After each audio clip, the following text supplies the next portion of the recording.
Bonjour tout le monde, j'espère que vous allez bien.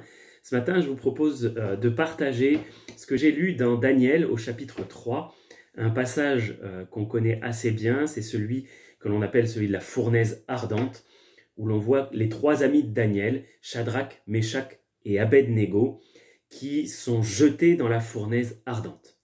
Pourquoi est-ce que ça leur arrive? Eh bien parce qu'il est écrit que le roi Nebuchadnezzar fit une statue d'or haute de 60 coudées et large de 6 coudées, et il ordonne, ce roi Nebuchadnezzar, à tous les habitants de son royaume, un royaume qui est véritablement considérable, il leur ordonne donc d'adorer, de se prosterner devant cette statue d'or, sous peine d'être jetés dans la fournaise ardente, donc sous peine de mort.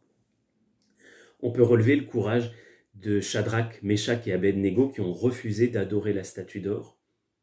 Mais ce qui m'a surtout marqué ce matin, c'est le parallèle qu'on peut faire entre ce passage de Daniel 3 et Apocalypse chapitre 13. Dans Apocalypse chapitre 13, nous est présenté quelque chose qui arrive dans les temps de la fin. Il y a une bête qui est le représentant terrestre du diable et un faux prophète qui apparaît dans le passage que nous allons lire également sous la forme d'une bête. Et je lis donc Apocalypse chapitre 13, verset 14. « Elle séduisait les habitants de la terre par les prodiges qui lui étaient donnés d'opérer en présence de la bête, en disant aux habitants de la terre de faire une image à la bête qui avait reçu la blessure de l'épée et qui vivait. Et il lui fut donné d'animer l'image de la bête, afin que l'image de la bête parlât, et qu'elle fit que tous ceux qui n'adoreraient pas l'image de la bête fussent tués. » On voit vraiment ce parallèle entre d'un côté une statue d'or dans Daniel, une image de la bête dans Apocalypse 13, et dans les deux cas, la menace de mort.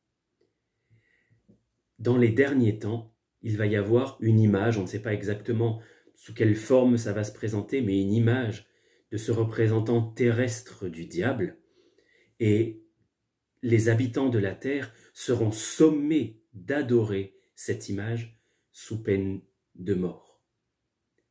L'adoration, c'est le fait de se prosterner, c'est le fait de servir. Devant qui est-ce que je me prosterne aujourd'hui? Qui est-ce que je sers? Qui est-ce que j'adore? La Bible dit, tu adoreras le Seigneur, ton Dieu, de tout ton cœur, de toute ton âme, de toute ta force et de toute ta pensée.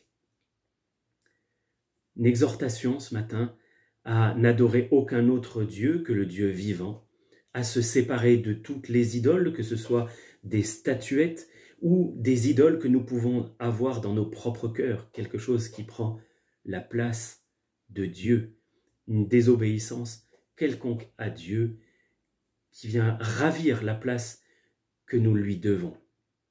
Que notre attachement à Dieu soit sans partage, sans aucune faille. Imitons aussi ces hommes, Shadrach, Meshach et Abed-Nego, et ne cédons pas devant les tentations, parce qu'il est dit qu'ils seront tentés d'aller adorer cette image. Elle aura certainement quelque chose de très attrayant, et puis il y aura les prodiges, on le voit dans l'Apocalypse, des prodiges qui la feront passer pour vrai, pour le vrai Dieu. Mais attachons-nous à la parole de Dieu, qui seule nous permet de faire la distinction entre la vérité et l'erreur.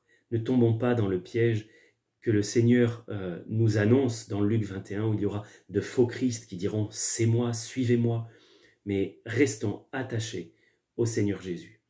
Je vous souhaite à toutes et à tous une très bonne journée. Que Dieu vous bénisse.